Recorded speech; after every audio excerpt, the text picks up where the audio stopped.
Cooking oil, also called edible oil, comes from various plants like seeds, nuts, and even fruits. Here's a general overview of how cooking oil is made: cleaning and preparation. The first step involves cleaning the plant parts, which may include removing shells and grinding them up into smaller pieces. This increases the surface area from which oil can be extracted.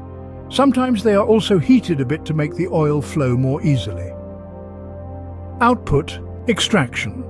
There are two main methods for extracting oil. Pressing. This is a physical process where pressure is applied to the crushed plant parts. This forces out the oil, which is collected. Cold pressing is a variation that uses minimal heat or pressure, which can preserve more of the oil's flavor and nutrients but yields less oil. Solvent extraction. This method uses a chemical solvent like hexane to dissolve the oil from the plant material. The solvent is then evaporated, leaving behind the cooking oil. This is a more efficient way to extract a higher amount of oil. Output: refining. The crude oil extracted may still contain impurities and unwanted elements like waxes or pigments.